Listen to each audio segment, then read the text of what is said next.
Un tableau de marine, avec des vagues, des petits bateaux, ou simplement du sable, des rochers et de l'eau partout, reste toujours un enchantement. La galerie qui suit va vous emmener sur le bord des rivages de Port-Blanc, un coin de rêve dans les Côtes d'Armor. Si j'aime peindre en Normandie, la Bretagne, ici les Côtes d'Armor, offrent beaucoup plus de sites merveilleux, et les admiratrices sont plus nombreuses. Il est aussi des endroits difficiles à peindre sur la côte à cause des marées très importantes, mais c'est ce qui en rend le travail encore plus passionnant. Un vrai peintre impressionniste est avant tout un peintre de plein air, il peut aussi peindre des portraits, des natures mortes et des vases pleins de fleurs, mais dehors tout est si compliqué que cela permet de se perfectionner bien plus que de rester enfermé à l'atelier. Il ne faut pas craindre de transbahuter tout son matériel et risquer parfois d'avoir l'air ringard. Port-Blanc, l'île aux femmes numéro 1, huile sur toile de lin, 30 sur 40 cm, peint en 2019.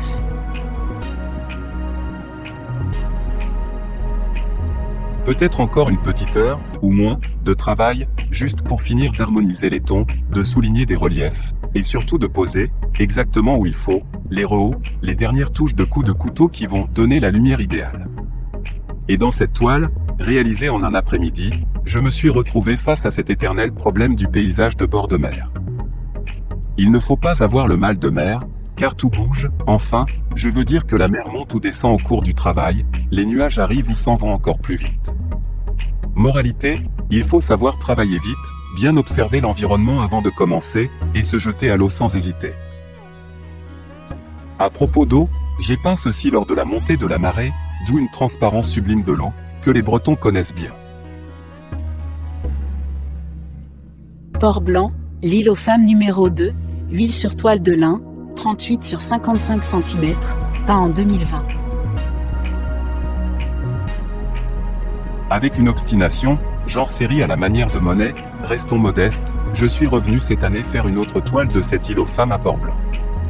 Il suffit de se déplacer dans un autre endroit, cette île entoure bizarrement ce coin où il n'y a personne, enfin sauf en ce mois de juin, en plein Covid. Sortie autorisée mais une foule de vacanciers, j'en ai retrouvé carrément sous mon chevalet, le sans-gêne des touristes. Et comme j'avais commencé ma toile, je l'ai terminée, contre vents et marées humaines.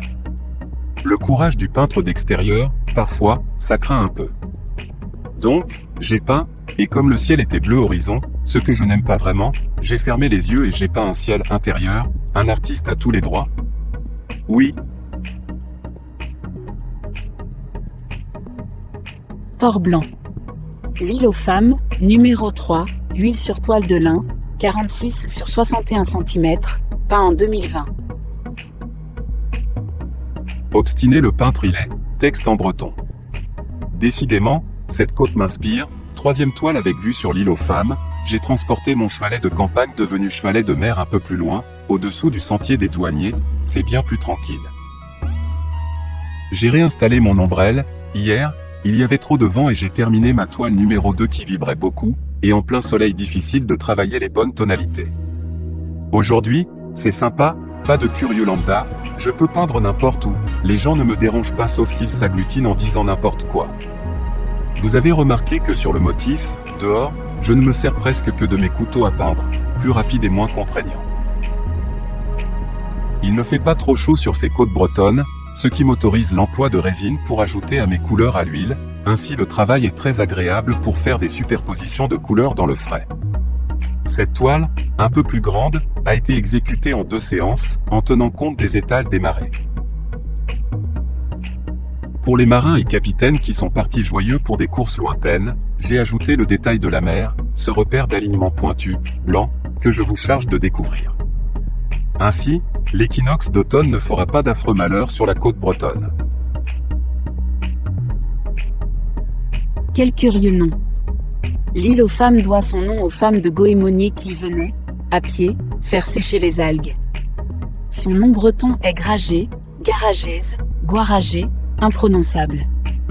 On y avait fait une carrière de granit, arrêtée à temps. Il existait aussi des pâturages et des sapins, les promeneurs pouvaient faire le tour de l'île. En 1926, l'île est classée parmi les sites et monuments naturels de caractère. Les habitants de Port-Gwen sont très attachés à ce lieu historique, leur horizon maritime. Depuis la fin du XIXe siècle, l'île était devenue, lors d'une mémorable vente à la bougie, une propriété privée, mais accessible facilement à marée basse. Pêcheurs et promeneurs pouvaient continuer à la fréquenter. Mais le monde et les temps changent. En 2020, les propriétaires décident d'offrir l'île aux femmes à la commune, qui souhaitent prendre le temps de la réflexion concernant le devenir de ce petit morceau de son territoire chargé de tant de souvenirs. Je connais une amie qui dirait « Si les pierres pouvaient parler, j'écoute ».